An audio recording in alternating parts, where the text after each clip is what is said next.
Princess Charlotte labored in agony for 50 hours. Her baby died.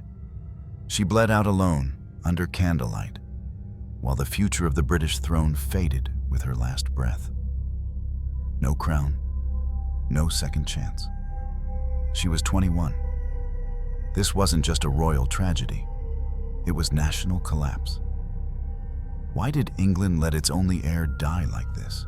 She was born into ice. Not the kind that melts under spring sun, but the kind that forms between two people who cannot look at each other without contempt. From the very beginning, Princess Charlotte Augusta of Wales was more wound than wonder. A child born to bridge a rift, only to become its deepest fracture. On January 7th, 1796, the walls of Carlton House trembled not with joy, but with quiet resignation, as George, Prince of Wales, received news of the birth of his only child, an event that should have sparked celebration, but instead became just another obligation to perform, another duty to endure. Caroline of Brunswick, his wife in name alone, lay exhausted and alone, having delivered the heir their fractured kingdom demanded. But neither she nor her husband had the will or the heart to turn the moment into a shared triumph. They had separated within weeks of the birth and would never again live as husband and wife. The marriage had always been a performance, an arrangement born not out of affection, but necessity. George, deep in debt and pressured by Parliament to marry for financial support, reluctantly agreed to take Caroline's hand. The wedding was cold, the wedding night colder still, and by the morning, any illusion of compatibility had shattered. What followed was not a union, but a battlefield. And Charlotte, caught between them, became the spoils of a war no one would ever win. She was an infant of contradiction, adored by the public, yet ignored by her father, watched by the court, yet untouched by warmth. Her cradle was not surrounded by lullabies, but by whispers of strategy, schemes, and succession. The moment she cried, courtiers did not ask what she needed. They asked who she would belong to. George sought to possess her not with affection, but as leverage. To him, Charlotte was an instrument to wound her mother, to reinforce his superiority as heir apparent, and to embody the image of royal continuity that Parliament demanded. He ensured she was placed under a strict regime of tutors, nannies, and guards. Each selected more for their loyalty to him than their kindness to her. Her days became a procession of lessons, etiquette drills, and endless rehearsals for the role of future queen. Though no one ever stopped to ask if the child underneath the crown-shaped shadow was truly breathing. Caroline, for her part, weaponized Charlotte's innocence as a shield against the vilification she suffered in the public eye. Barred from seeing her daughter regularly, she paraded what little access she had before the press, clutching Charlotte in public appearances, weeping at her separation, and invoking maternal suffering as a way to curry favor. But it was not love. It was defense. A performance as strategic as George's cruelty. And so, as Charlotte grew from infant to toddler, she learned to read faces before books, to anticipate coldness before comfort, to remain quiet when her heart begged to scream. She played in rooms too large, walked halls too silent, and sat at tables where her laughter was not echoed, only observed. She never had a proper childhood, not because she was royal, but because she was unloved in all the places that mattered.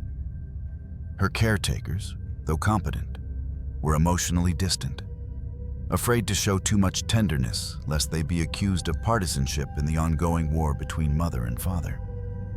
Charlotte, bright and intuitive, quickly picked up on the coldness beneath the civility. She began to seek connection not with people, but with animals. Dogs, birds, horses. Creatures that demanded no etiquette, offered no false smiles, and judged no tears. As she entered girlhood, the psychological toll of her fractured family began to show in more subtle ways. Her letters carried odd fluctuations, flashes of wit followed by despairing confessions. At times, she seemed to joke about her loneliness. At others, her pen trembled under the weight of unspoken sorrow. But even when begging for affection, she often masked her desperation in sarcasm, as if softening the blow would make the silence hurt less. What Charlotte wanted was not impossible. To be seen, to be heard, to be held without strings attached. But in the palaces of Britain, those were rarer gifts than diamonds. The court, always alert to scandal, painted her with an odd duality. Too headstrong to be demure, too emotional to be reliable. Her laughter was too loud, her opinions too bold. Yet it was precisely those flashes of spirit that endeared her to the public. They saw not a perfect princess, but a human one. A girl trying to stay afloat in the cold machinery of monarchy. To the masses, she was hope. To her parents, she was ammunition. She spent her birthdays apart from either parent. When she was ill, neither came. When she excelled in studies, her praise came from tutors, not the arms of proud parents. And when she cried, deep, wordless sobs that came at night, no one came running. Silence was the lullaby she knew best. By the time she turned 10, Charlotte had mastered the art of duality. She could smile for paintings while bleeding inside, curtsy at functions while resenting every hand that guided her. She understood that her body did not belong to her. It belonged to the future. Her words were not her own. They were rehearsed. And her emotions, if not hidden, would be used against her. This was not childhood. This was preparation. Preparation for a throne she had not asked for, a crown she had never dreamed of, and a world that already viewed her less as a daughter and more as a silhouette waiting to be filled. In public, she was paraded as the princess of the people. In private, she was utterly alone. And so the girl who should have been England's brightest joy became its most fragile thread. A future queen raised without love, without warmth, and without protection from the very system she was born to uphold.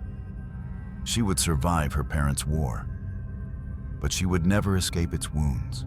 By the time Charlotte Augusta reached adolescence, the loneliness she once wept about behind nursery doors had calcified into something quieter, something colder, a hollow that settled beneath her breastbone and never quite left, no matter how brightly the chandeliers glowed or how many attendants bowed in her presence. She had become, by appearance, the image of royal promise, tall, spirited, a clever conversationalist with eyes that flickered between mischief and melancholy, depending on who was watching. But beneath the well-fitted gowns and carefully taught manners, she was, above all else, a girl who did not belong to herself. Every hour of her life was charted before it began. She awoke not with freedom, but with the sound of footsteps pacing outside her chamber door, the unspoken signal that her day had already been scheduled, her meals already planned, her smile already expected. Even the books she read were censored, not for content alone, but for sentiment, as if emotion itself were a dangerous influence, a kind of poison that might disrupt the long-buried mechanisms of courtly decorum. She was not allowed to speak with whom she wished. Letters were read. Companions were selected by committee. Walks in the garden were chaperoned by women who never once asked how she felt, only whether she had remembered her posture. And if her eyes wandered too long toward the street beyond the gates, someone would gently close the curtain, as if to remind her that the world outside, where girls could run, cry, fall in love, and make mistakes, was not meant for someone of her birth. Though she lived in palaces, Charlotte was granted no true privacy, no personal space where she might simply exist as a girl, as a teenager, as something other than an heir to the most powerful monarchy on earth. Her emotions were observed, catalogued, and occasionally punished. Tears dismissed as theatrics, anger labeled unladylike, laughter sometimes too loud, too free, too dangerous. So she learned in time to internalize, to compress her grief into silence, her rage into sarcasm, her need for love into careful indifference. Still, the hunger remained. In her private writings, those rare windows into her unscripted soul, she revealed an aching self-awareness far beyond her years. She confessed to feelings of abandonment, confusion, sudden bursts of sadness she could not explain, and an almost constant sense of being watched without being truly seen. In one letter, she likened herself to a caged bird, a metaphor so simple and yet so devastatingly accurate. It echoed for decades after her death. I am like a bird in a cage, and the cage is the palace. She was free to roam, but only within gilded perimeters. She was allowed to speak, but only if she said what others wanted to hear. She was visible, but never fully known. And even among her maids, her ladies-in-waiting, and the endless flow of tutors and court visitors, Charlotte remained, essentially, alone, surrounded by people paid to serve her but forbidden to love her, imprisoned by a system that believed affection would weaken her, that tenderness would compromise the steel required for queenship. Her education was thorough yet hollow. She was taught Greek and Latin, theology and statecraft, the history of empires and the mechanics of diplomacy. But no one taught her how to survive the ache of isolation, how to bear the quiet humiliation of being treated as a symbol rather than a soul. No one explained how to process the feeling of being touched only to be adjusted. Her hair arranged, her corset tightened, her wrists guided into the proper fold, not out of intimacy, but for optics. And so Charlotte clung to fragments, small, seemingly insignificant moments that gave her the illusion of connection. She would sometimes sneak notes to stable boys, not out of romance, but simply to hear a joke not filtered through protocol. She fed biscuits to dogs beneath the table. She spent hours talking to portraits, not because she was mad, but because the painted dead offered more empathy than the living. At times, her despair erupted, quietly but unmistakably. She once refused to eat for days. Another time, she locked herself in her chamber and refused to dress for an important state event, feigning illness just to escape being paraded like a doll. The court whispered. Her father seethed. Her mother, somewhere far away, herself a political pariah, sent letters that were too late, too guarded, too broken to help. The public, however, continued to adore her. They saw in Charlotte not the fractures, but the fire, the sharp wit, the moments of unfiltered honesty, the ways in which she slipped free from the script. In a world of sterile ceremony, she represented a flicker of authenticity, a reminder that under the silk and silver, there still beat the heart of a real girl, with real desires, real doubts, real pain. But admiration could not save her from the walls of her own life. Her relationship with her father remained strained and volatile. George, ever the image-obsessed autocrat, viewed her more as a liability than a legacy. A daughter who was too visible, too emotional, too independent to mold into the monarch he envisioned. When she argued, he tightened his control. When she wept, he distanced himself. And when she dared express even the faintest sympathy for her disgraced mother, he punished her with silence and restriction. Charlotte, in turn, began to rebel, not in grand political gestures, but in subtle, deeply human ways. She rolled her eyes during ceremonies. She muttered under her breath during long dinners. She lingered too long by open windows, dreaming of a world where she might laugh without consequence. But always, she returned to the cage, because there was nowhere else to go. Even in her teenage journals, she described a haunting feeling of inevitability, of being carried along a river whose current she could not change.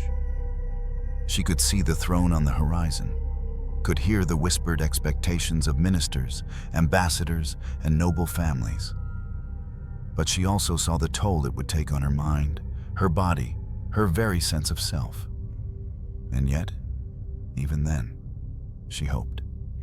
She hoped for something, someone who might open the cage. She prayed, not for power, but for permission. Not for riches, but for refuge. Not for destiny, but for deliverance. But in the royal machine, no one listened to quiet prayers. By the time Charlotte turned 17, the whispers that had always followed her, whispers of duty, whispers of destiny, whispers of royal expectation, had hardened into commands, issued not with compassion or consultation, but with the clinical finality of a sealed envelope, handed to her one morning with a smile too practiced to be kind. The plan was simple, the court insisted, and the logic unimpeachable. She would marry William, the hereditary Prince of Orange, a match that would solidify Britain's alliance with the Netherlands, reassure Parliament of the monarchy's stability, and finally transform Charlotte from the unpredictable daughter of an unstable royal family into a respectable figurehead in training for the British throne. But no one asked what she felt. No one paused to consider that Charlotte, spirited, bright, and bruised by years of emotional exile, might recoil at the idea of surrendering what little autonomy she had left to a man she neither chose nor respected. William of Orange, though politically advantageous, was in every other sense a poor match for Charlotte's temperament and values. Formal, stiff, and guided by a conservative upbringing that clashed with Charlotte's more instinctive sense of justice and emotional honesty, he seemed to her not like a partner, but like another warden, another cold hand offering another locked door in a palace of cages. They met in person only briefly, and within moments, Charlotte sensed the truth of what she feared. That he saw her not as a woman, not even as a person, but as a strategic object to be claimed and displayed, an alliance dressed in lace. He spoke in rigid, self-important sentences. He did not laugh at her jokes. He offered no glimpse of warmth behind his ceremonial courtesy. And Charlotte, for all her grief, for all her careful upbringing in submission, could not do it. Not this time. Not this man. She began with subtle resistance, small delays in replying to letters, feigned illness to avoid public appearances with him, carefully worded petitions to her father that she needed more time, more space, more thought. But when these efforts were met with cold rebuke, when George responded not with empathy, but with command, the battle escalated. And Charlotte, for once, did not back down. She argued. She wept. She begged. She insisted that she would not be dragged into a marriage she could not endure, that she would not repeat the hell her mother had endured, that she would not allow her body and future to be bartered in the name of politics by men who had never loved and never would. Her refusal stunned the court. Daughters, especially royal daughters, did not speak like this. They did not use words like freedom and love, as if those were rights they could claim. And certainly they did not threaten to abdicate their claim to the throne, to escape to the countryside, to vanish from royal life entirely. But Charlotte did, and it shook the monarchy. What began as a personal objection soon swelled into something much larger, a constitutional crisis looming just beneath the surface, a rare moment when the tension between crown and conscience became visible to the public and the people, ever hungry for heroes who felt like them, began to rally behind the princess who dared to say no. Pamphlets were printed, Songs were sung. Crowds gathered in front of Carlton House, chanting her name, praying she would not give in. To them, Charlotte was no longer just the next queen. She was a symbol of resistance, of choice, of something human surviving inside the machinery of empire. And that terrified the palace.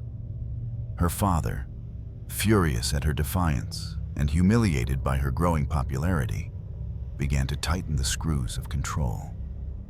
He limited her movements. He restricted her correspondence.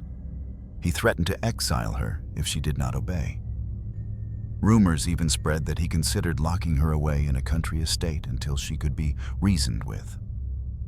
But Charlotte held firm, not out of rebellion for rebellion's sake, but because she had finally drawn a line, finally said, enough. She had lived her life serving the needs of others, playing the part of heir, of daughter, of symbol, while slowly starving inside the walls of privilege. And now, when she was asked to surrender the one thing that still felt hers, her future, her heart, she could not allow it, even if it meant losing everything else.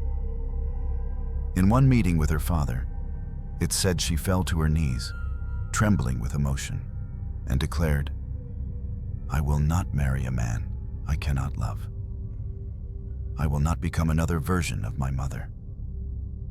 Those words landed like a sword in the room, because they were true, because everyone knew it. And so, after weeks of impasse, with pressure mounting from both within and beyond the palace walls, the engagement was finally broken. The contract torn, the alliance abandoned. Charlotte had won. But the victory came at a cost. Though her name was now cheered by the people, though newspapers lauded her courage, though whispers of admiration echoed in drawing rooms from London to Edinburgh, inside the palace, the atmosphere grew colder still. Her father never forgave the embarrassment. Her allies grew fewer, and her image, while adored in public, became suspect in the private corridors of power. To some, she was a hero. To others, a liability. But for Charlotte, it was more than political. It was survival. For the first time in her life, she had not been a pawn. For the first time, she had said no. For the first time, she had glimpsed the faint outline of a life where she might speak her truth, choose her path, and, just maybe, find someone who would see her not as an obligation, but as a woman who deserved to be loved. It was not a fairy tale, but it was a beginning. She had refused the stranger in the crown, and in doing so, she opened the door to the only chapter of her life that would ever feel like her own. After the storm came the stillness, but not the kind that comforts, not the kind that soothes like the silence after rain. For Charlotte, the stillness was made of waiting, of breath held in an uncertain future, of wondering whether the act of refusing a stranger had merely carved out a void she would never be allowed to fill. She had said no to the man they gave her. But would they ever let her say yes to the man she chose? And then, in the quiet aftermath of her rebellion, he appeared. Leopold of Saxe-Coburg, a name without weight in Britain, a title with little grandeur. A man whose wealth was modest, whose lineage was noble but politically irrelevant, whose presence in London was not to dazzle, but to observe. He was, in almost every sense, the opposite of what George had wanted for his daughter. Not a powerful prince, not a conqueror, not a weapon in a foreign alliance. But he was everything Charlotte had longed for in secret. He was composed, soft-spoken, fluent in many languages, but never loud in any of them. He carried himself with a quiet dignity that made no demands, projected no superiority, and left room for others to breathe beside him. His eyes did not search for advantage. They searched for understanding. His silences did not dominate. They invited trust. They met without ceremony, without courtly orchestration, almost accidentally, almost as if fate had grown tired of waiting for permission. From their first conversation, Charlotte sensed something unusual in him. Not just interest, but attentiveness. Not flattery, but recognition.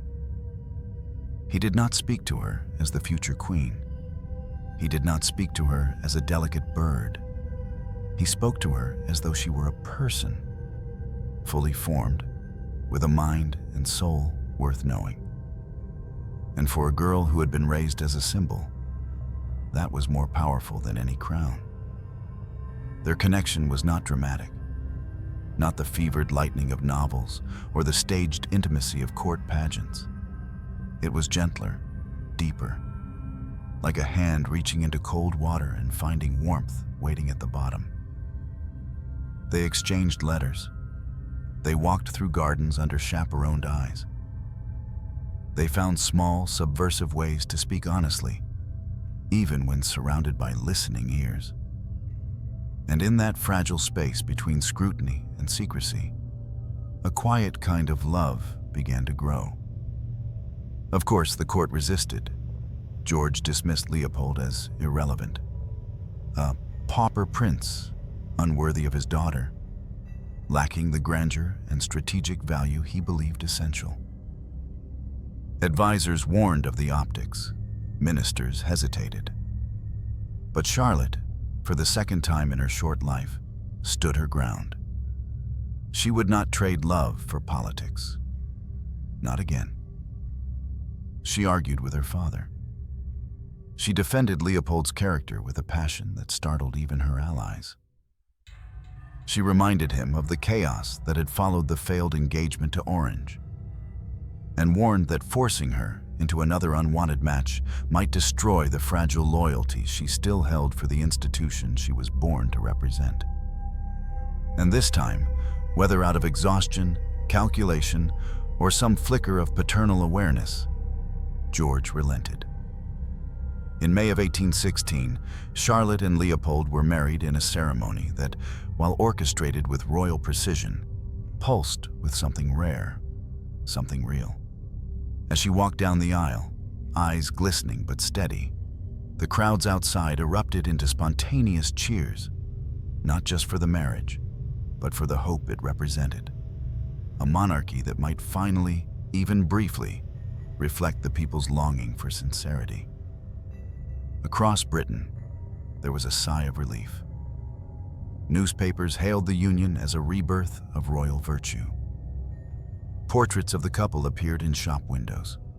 Sermons praised the morality of love over convenience.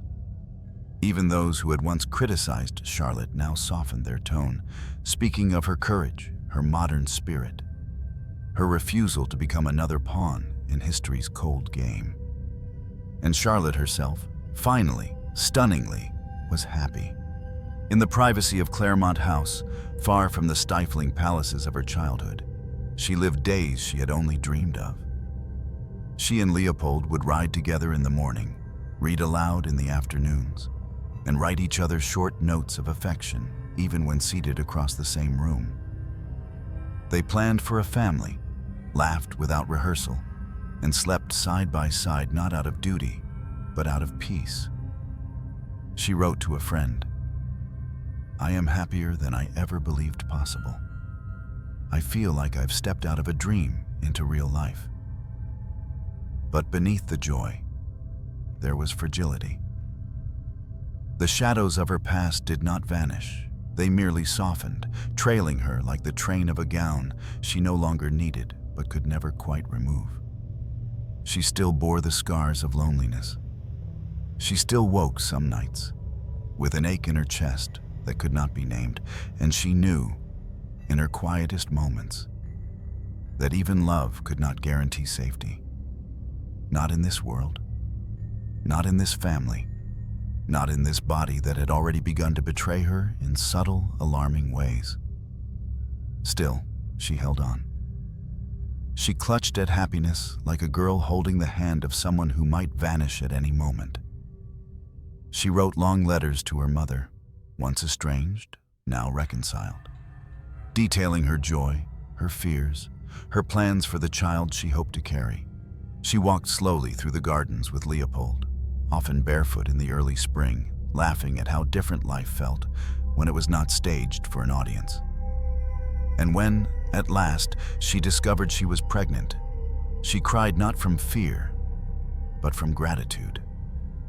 She believed truly that the worst was behind her, that she had earned this peace, that after a life of being claimed, discarded, silenced, she had found someone who would hold her without crushing her. For once, she believed in the future.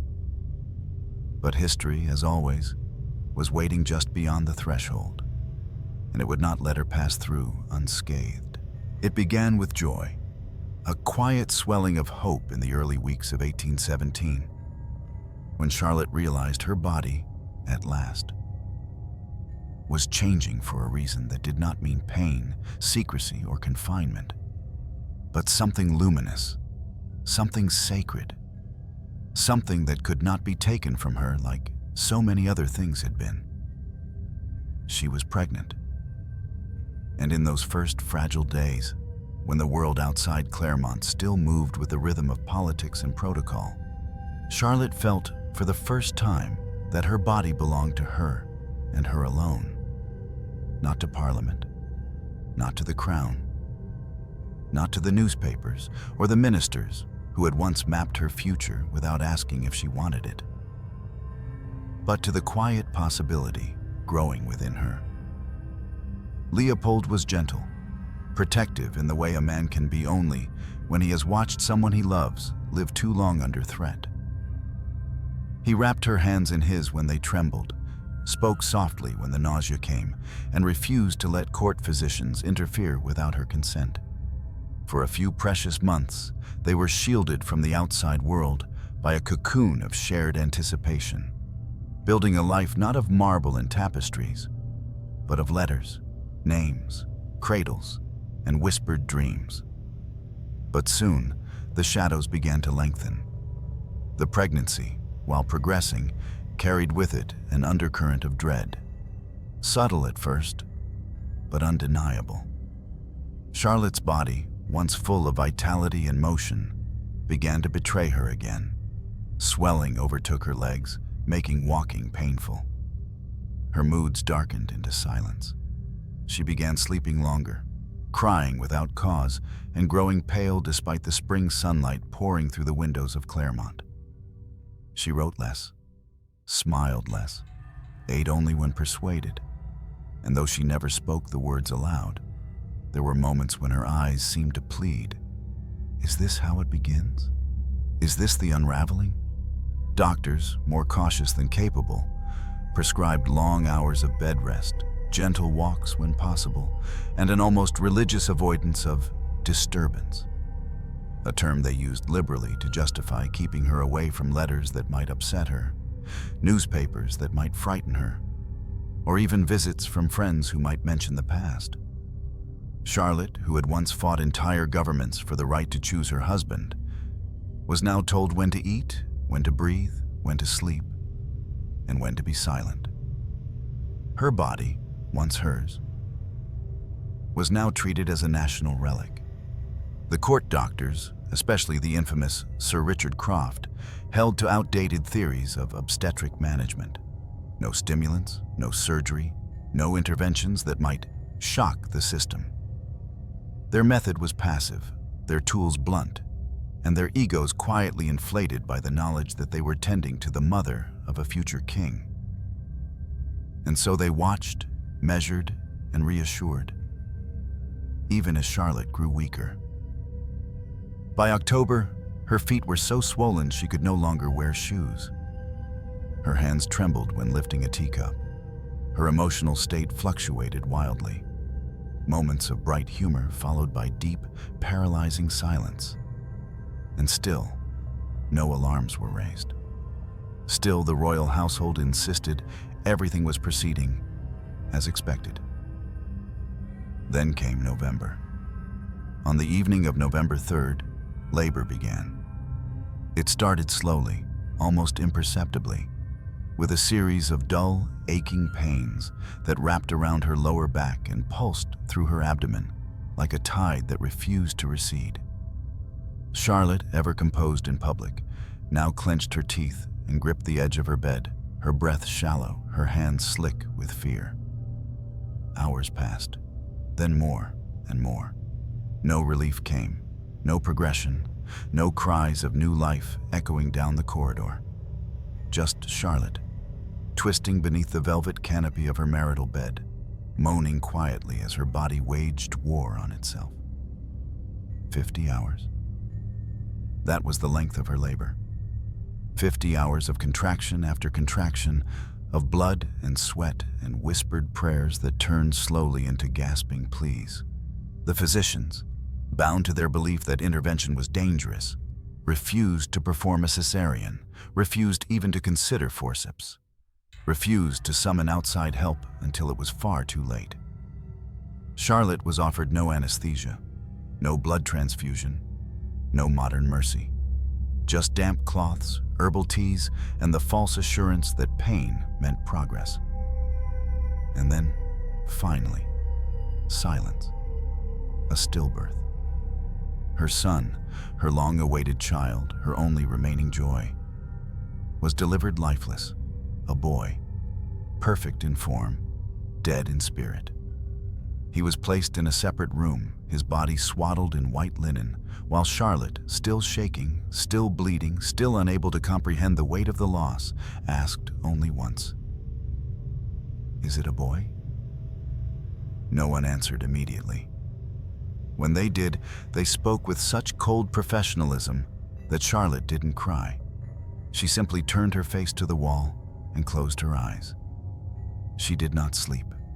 She did not speak again for hours. She simply lay still, as if her body, like her child's, had ceased to move forward. But it hadn't finished with her yet. In the early hours of November 6th, while the lamps burned low and the corridors fell silent, Charlotte began to hemorrhage, slowly at first, then catastrophically. Blood pooled beneath her, her pulse thinned, her breathing slowed. And yet, Sir Richard Croft, bound by fear, arrogance, or a toxic mixture of both, still refused to call for additional aid. Charlotte, drifting in and out of consciousness, whispered, "They've made me tipsy." Her final attempt to explain the vertigo that was pulling her away from the world she had fought so hard to touch. Moments later, she collapsed. There was no panic, no rushing footsteps, no wailing in the hallway, only a terrible stillness. And then the sound of finality. Charlotte Augusta of Wales, daughter of kings, wife by love, mother without a child, died just past dawn. She was 21. She had survived the palace wars of childhood, endured the manipulations of power, defied the machinery of arranged politics, and fought for the right to love on her own terms. But in the end, Charlotte Augusta of Wales died not on the battlefield of public duty or in the arms of some noble cause, but in the quiet, bleeding hours before dawn. While the country slept and the corridors outside her room remained impossibly still. It was not the kind of death one expects for a future queen.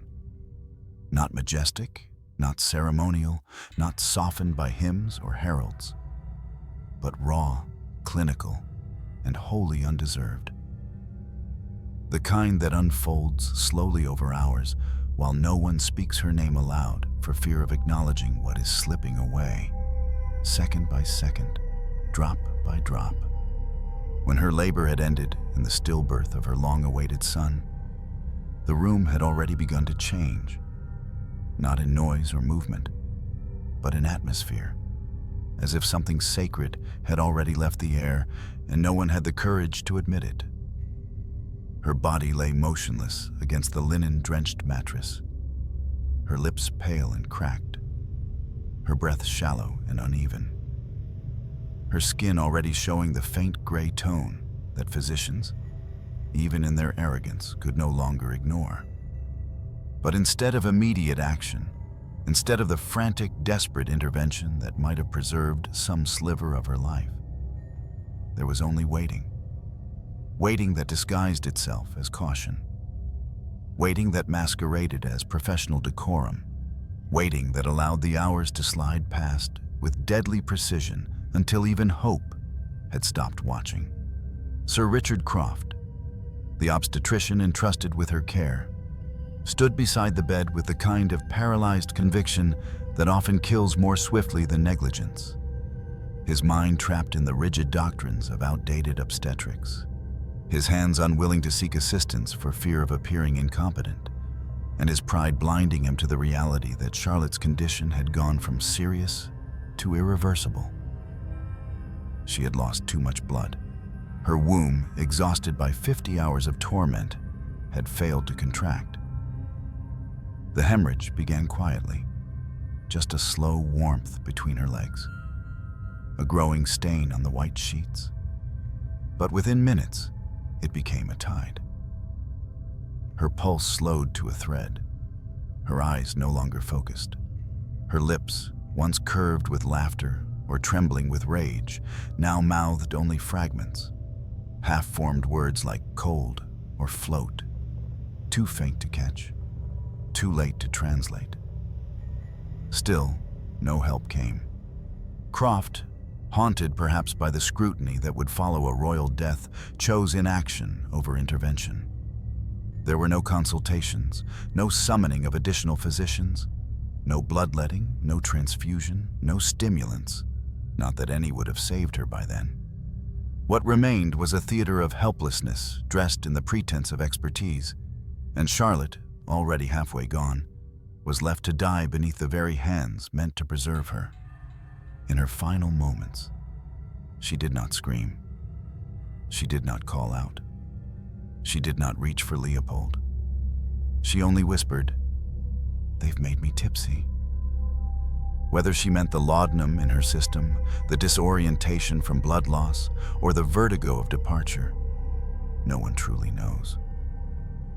What is certain is that those were her last words, soft, bewildered, almost apologetic, as if she had to excuse her own vanishing. And then, just like that, her breath slowed, stuttered, stopped. No final kiss, no closing of eyes by a loved one, no choir, no bell, only silence. Charlotte Augusta, Princess of Wales, died at 2:30 in the morning on November 6, 1817. She was 21 years old. In another room only a few feet away, the tiny body of her son lay swaddled and still, his limbs untouched by life, his existence already erased from a world that had not known how to welcome him. Together, mother and child were united only in death. Two candles extinguished before they ever truly burned. Outside, dawn was breaking. And inside, the palace, so often alive with the hum of gossip, ceremony, footsteps, and secrets, fell into a grief so profound that even the walls seemed to hold their breath. Leopold, until that moment so composed, so careful, collapsed at her bedside. He had not left the room since her labor began. He had watched her suffer in silence, watched her struggle to bring forth the child they had dreamed of for months, watched her face change from anticipation to agony, from color to paleness, from life to absence. And now he watched nothing, only her body, impossibly still, impossibly cold. He touched her face, kissed her hand, and then knelt, not as a prince, but as a man who had just lost the only home he had ever found in another human being. He did not cry loudly. He did not curse the doctors or shout for God. He just knelt. And in that kneeling, the full weight of England's loss became real, because it was not only the death of a woman, it was the death of a future. Charlotte had been, in every sense, the hope of a nation. She was meant to restore faith in the monarchy after years of scandal, to anchor a generation with her marriage to Leopold, to birth a new royal lineage built not on political convenience, but on love and integrity. She was, to the people, not merely a princess, but the princess. And now she was gone. By sunrise, the news had not yet reached London. The capital still slept, its carriages idle, its newspapers unwritten, its bells silent. But soon, everything would change, for now, all that remained was this: a quiet room, a grieving husband, and the lifeless form of the woman who had tried so desperately, so bravely, to forge her own path within a system that was never designed to let her live. She had fought for freedom. She had found love. She had carried hope inside her for 10 long months. And in the end, she had died without anyone saving her. The news did not travel like a whisper. It crashed into the heart of the kingdom like a bell tolling over open water, heavy and impossible to ignore. And as the first printed reports appeared at dawn on November 7th, the streets of London fell into a silence more profound than any ever commanded by a king. Charlotte Augusta was dead. The words were printed in black ink, but it was the grief behind them that painted the city darker than any typeface could manage. Grief that crept under doorways, wrapped itself around the chimneys of bakeries, pawn shops, butcher stalls, and banks alike, reaching even into the drawing rooms of the poor who had no stake in monarchy, but had, somehow, loved her all the same. Before noon, the shopkeepers of London had shuttered their windows, not by royal order, but by instinct, by mourning that came not from protocol, but from the stomach, the kind that knots itself when something truly good is vanished. Black crepe appeared on doors, tied to iron railings, and pinned across uniforms. Factories stood still. Carriages were driven more slowly. Men took off their hats and did not put them back on. Even the Thames seemed quieter, its surface stilled, as if mourning the child it would never carry in procession. There was no social class immune to it.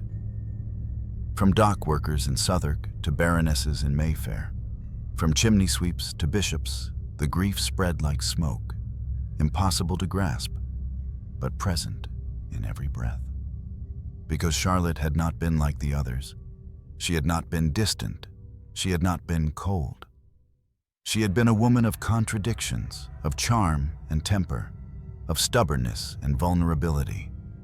And in that, she had felt real in a way that no royal had in generations. She had smiled without permission. She had laughed at things that weren't rehearsed.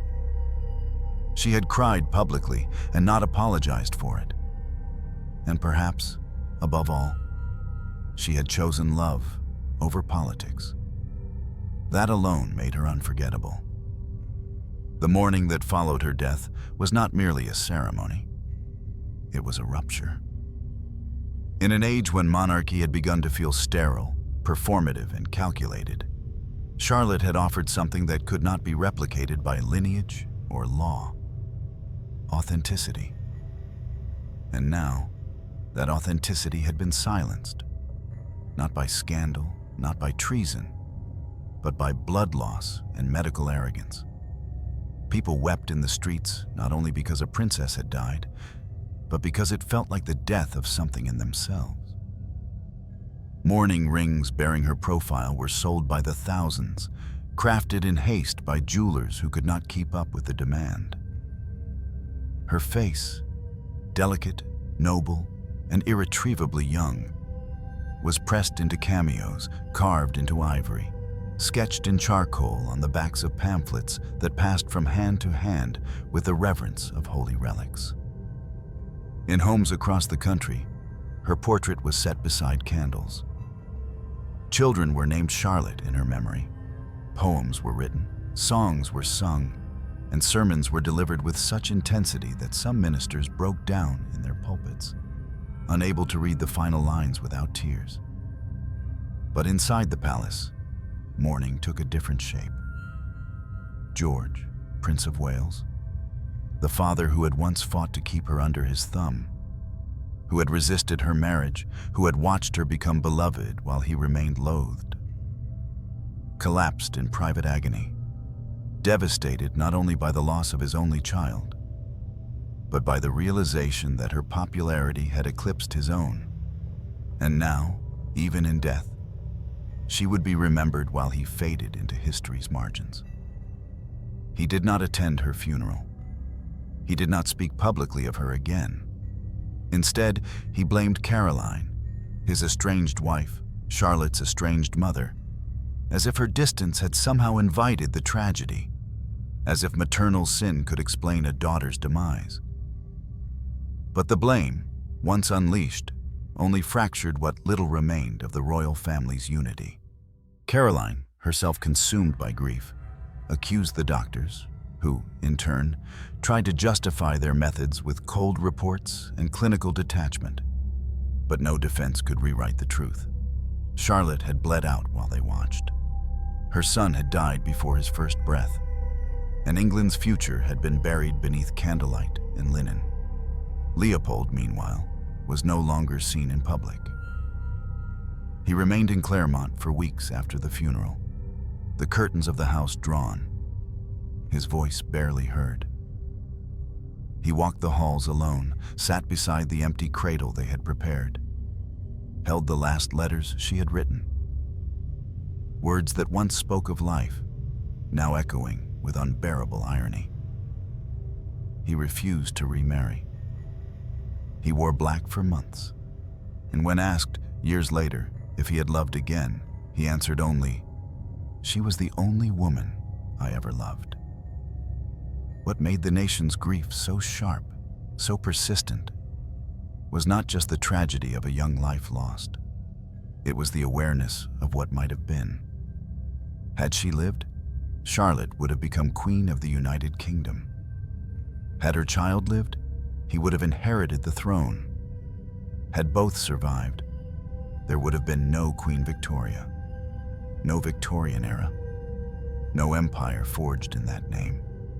The entire trajectory of British history was altered, not by war, not by diplomacy, but by the silence of a dying girl in a bedroom with too few witnesses and too little courage to act. And so the people grieved, not just for Charlotte, but for the vision she had carried, the softer future she had almost made real. A monarchy rooted in love rather than calculation, in humanity rather than performance. It is said that when her funeral procession passed through London, the crowd stood in such solemn quiet that one could hear the wheels of the hearse grinding against the cobblestones. She was buried beside her son, a queen who never reigned, a mother who never held her child, a flame extinguished before it could become fire. In the echoing stillness of Claremont House, where once laughter had brushed against the lace curtains and soft footsteps had danced between sunlight and shadows, Prince Leopold remained, not as a sovereign in waiting, nor as the rising figure of European diplomacy, but as a widower too young to carry such grief, and yet too disciplined to ever put it down. In the days that followed Charlotte's death, he did not scream, did not collapse before his ministers, did not tear at his robes like the theatrical kings of ancient tragedies. Instead, he walked softly, his hands clasped behind his back, whispering to portraits, touching the doorframe of the nursery with a gaze so hollow, it was as if he were searching for her voice in the grains of the wood. He had loved her, not for her lineage, not for her title, but for the small human things that no one else had ever noticed. The way her voice trembled ever so slightly when she was speaking passionately. The childlike way she would lean her head against the window when it rained, as if trying to remember something before it was lost. The habit of tracing circles on his wrist when she was thinking, not even aware her fingers had moved. And now, every one of those gestures had vanished. Grief did not arrive for Leopold as a singular blow, but as a slow unmaking, a quiet erosion of meaning that made each hour longer than the last. The servants at Claremont, long trained in discretion, did not speak of what they saw, but it was known that he no longer entered the dining room, that the fire in his bedroom remained unlit even in December, and that each evening he would visit the empty nursery and remain there in silence, as if waiting for a noise that never came. He kept her handwriting preserved in glass. He wore a locket with her portrait near his heart, and every November, without fail, he would dress in black and vanish from sight, retreating into solitude as if time had not moved at all. For years, Leopold resisted all calls to remarry. Ministers urged him to consider alliances, Germany, Austria, even France. But he refused each proposal with a politeness so absolute it left no room for negotiation. He was not just loyal to Charlotte's memory, he was inhabited by it, his life rearranged around her absence like furniture left in place after a house has been abandoned. He kept the curtains of her dressing room exactly as she had left them. The letters she wrote him, some mundane, some poetic, were read and reread until the ink began to fade, and still he would hold them up to the light, as though the warmth of her fingers might somehow still cling to the paper. When he finally accepted the crown of the newly established Kingdom of Belgium in 1831, it was not because he had ceased mourning, but because he believed, perhaps wrongly, perhaps nobly, that some good must come of him if none had been permitted for her.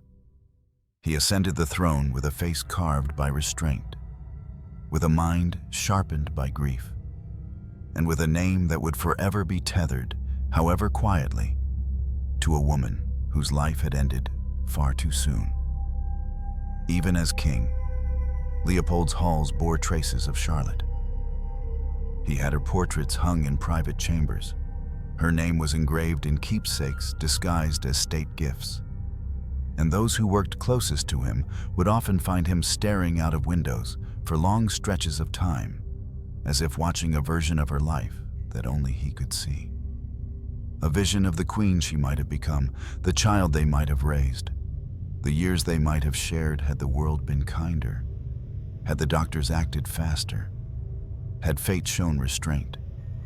Though he did eventually remarry, for duty, not desire, those who knew him best understood that the core of him remained locked in the year 1817, in that candlelit room where everything he loved had bled out beneath his hands.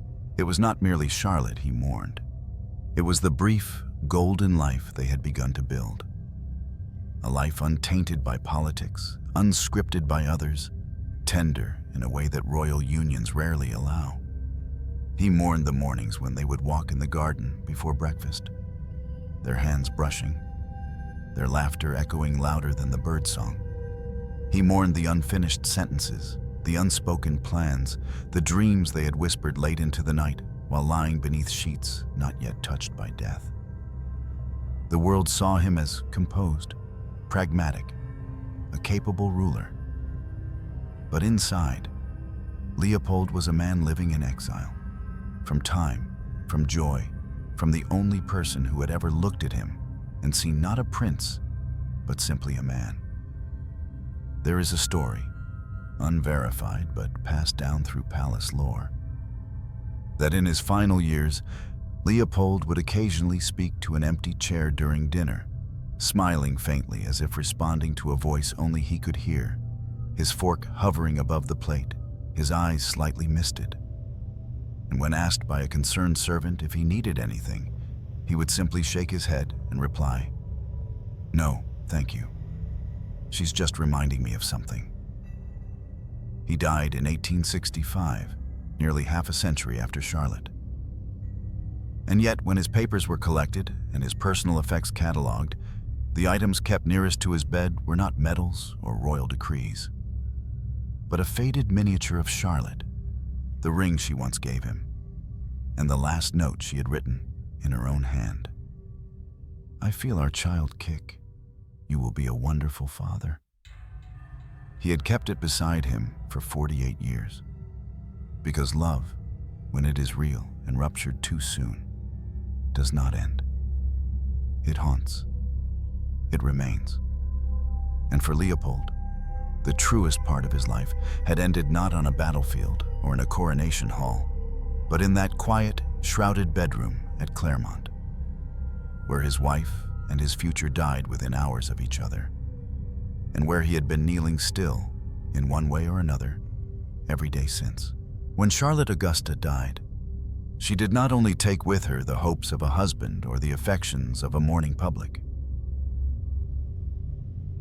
She left behind a vacuum so vast, so unanticipated, that it shook the very structure of succession upon which the British monarchy balanced its legitimacy, exposing how fragile even centuries of royal tradition could become when the future disappeared in a single night of blood and silence.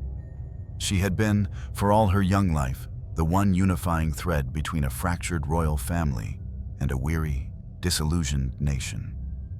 An heir both by birth and by character, admired across political lines not just for her lineage, but for her resistance, her humanity, her refusal to be absorbed by the hollow rituals of power. And now, she was gone. There was no second child waiting in the wings, no younger sibling to inherit the mantle, no distant cousin being quietly prepared in the background. There was, instead, only a set of aging uncles, most of them either childless, estranged, or deeply unsuited to represent a new generation of monarchy in a rapidly changing world. Her father, George, remained Prince Regent, still locked in his long, bitter estrangement from her mother, still loathed by much of the public, and still utterly incapable of producing another legitimate heir. His behavior grew more erratic after Charlotte's death. Withdrawn in some moments, explosively self-pitying in others, as if he himself had been cheated of a legacy he had never truly built. The death of Charlotte and her child marked a turning point, not simply in emotional terms, but in dynastic panic. Without her, there was no direct line from the current generation to the next, and the nation found itself teetering on the edge of a succession crisis that no one had adequately prepared for, largely because everyone had assumed Charlotte would live, had assumed the line would continue. But fate had carved her out of history's page. And now, under pressure and facing the terrifying prospect of a vacant throne, the royal family scrambled, desperately, ungracefully, and with an urgency that exposed just how unmoored they truly were. In a matter of months, the royal uncles, many of whom had spent their lives indulging in quiet comforts and continental affairs, suddenly found themselves racing into late-in-life marriages, hunting for Protestant wives of childbearing age, as if they might reverse decades of disinterest and secure the future through sheer force of schedule. It became a grotesque contest of fertility. Suitors were summoned, ceremonies arranged with alarming speed. Women barely known were chosen for their wombs, not their minds or temperaments. And behind each hasty union stood the ghost of Charlotte, unmentioned but everywhere, her absence shaping every anxious gesture, every whispered hope that someone, anyone, might now give England the heir it had lost. Among these hurried marriages was one that would change history. Edward, Duke of Kent, George's younger brother, a stiff, serious man with little public charisma and a history of distance from royal affairs, wed Princess Victoria of Saxe-Coburg-Saalfeld, a widowed German princess who brought with her a quiet dignity and a young daughter from a previous marriage. In 1819, from this union came a child, a girl, Victoria. Had Charlotte lived, the name would have been forgotten, a footnote in the genealogies of minor duchies. But because Charlotte died, The crown passed through desperation and circumstance to this small, serious-faced girl who would one day rule the largest empire the world had ever seen. This was the great irony history never tires of offering. That the Victorian age, the morality, the expansion, the iconography, the myth, existed not because it was inevitable, but because a young woman in 1817 had been left to bleed in a room with no urgency and no intervention. Had Charlotte lived, she would have become queen. Her child would have followed. The very shape of Britain, the temper of its rule, the voice of its monarchy, the trajectory of its empire, would have unfolded along an entirely different course. Instead, what the country received was a rerouted destiny. And beneath all the grandeur that came after, beneath the monuments and railways, the treaties and pageants, the photographs and memoirs, there remained, hidden in the margins, the truth that it had all been born out of a single, preventable loss. Politicians in 1818 pretended otherwise. They spoke of renewal, of resilience, of how the monarchy had adapted with speed and grace to the unexpected blow. But no adaptation is ever without fracture, and behind closed doors, many feared, quietly, privately, that the institution had been mortally wounded, and that its recovery depended not on leadership, but on chance. It was not Charlotte's presence that changed the monarchy. It was her absence. It was the vacuum she left behind, and the chaos that poured in to fill it.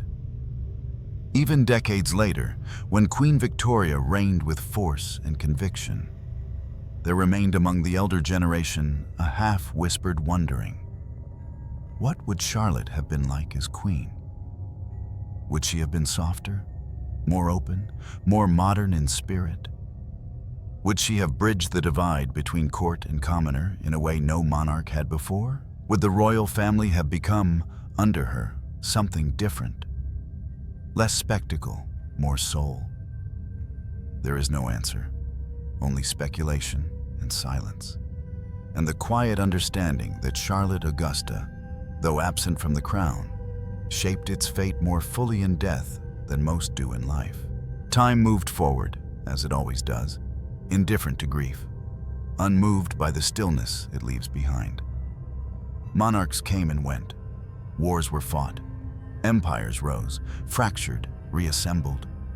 And yet, somewhere behind the golden drapery of Britain's grand historical theater, the quiet ghost of Charlotte Augusta remained, unseen by most, but never entirely forgotten by those who understood that her life was not simply lost, but stolen by negligence, entitlement, and silence.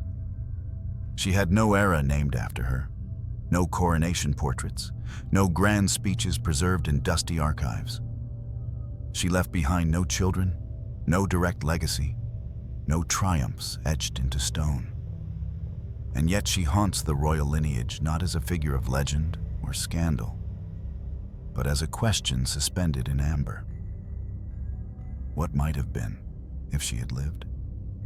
There are no grand statues of Charlotte in central London.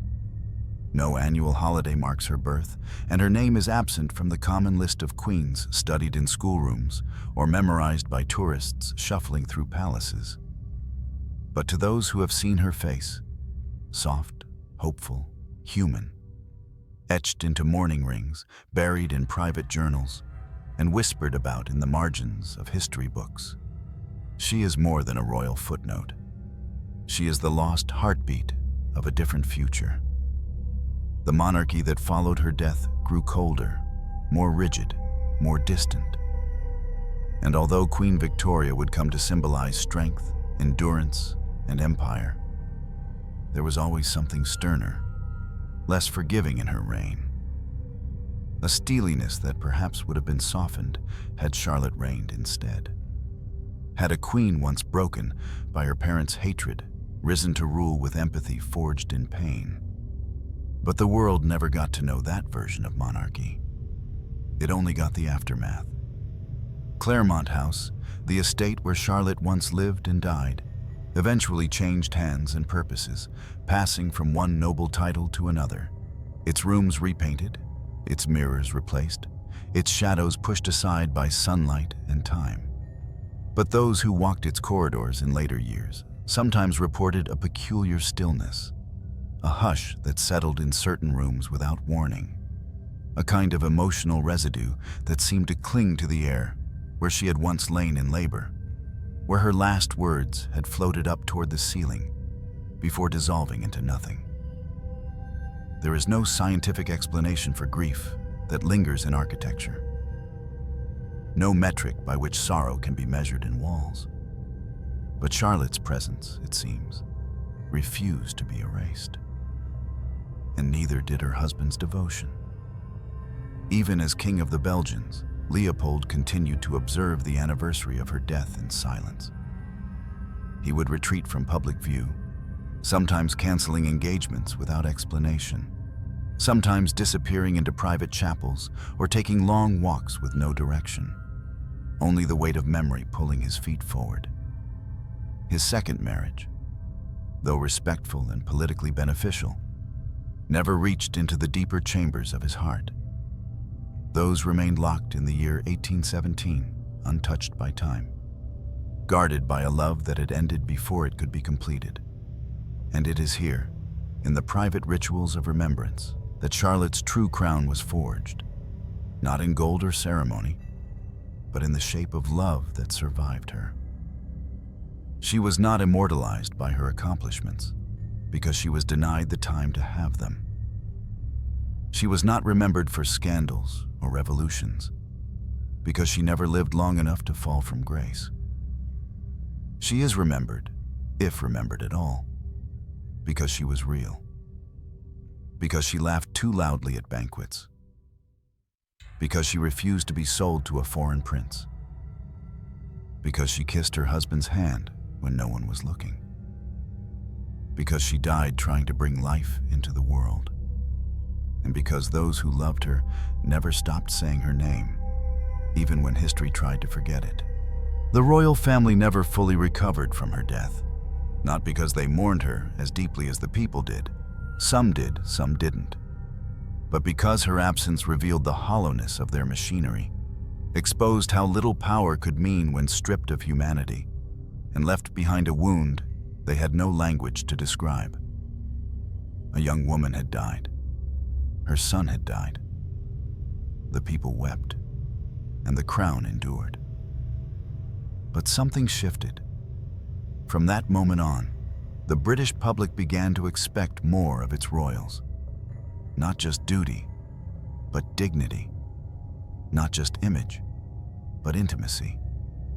And though it would take generations to unfold, the seeds of that expectation were planted in the grief that followed Charlotte's death. The grief of a people who had watched, helpless, as their brightest promise was extinguished behind palace walls. Today, her story survives in fragments. A few painted miniatures tucked into museum drawers. A pair of marble tombs, hers and her son's.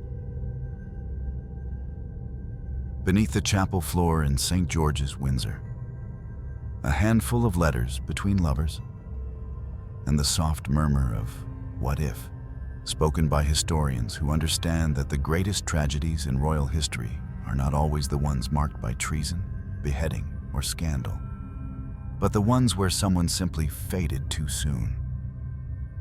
Charlotte Augusta of Wales was never crowned, but she was loved. And in that love, she lives. History often remembers the loud, the violent, the triumphant. But sometimes, it is the soft, unfinished stories that leave the deepest wounds. Those that end not with battle cries, but with whispered farewells. Charlotte did not ask to be a symbol. She only wanted to live, to love, to become a mother, to find joy after years of exile in her own life. And for that, she was left to die in silence. She was England's last hope and its quietest tragedy.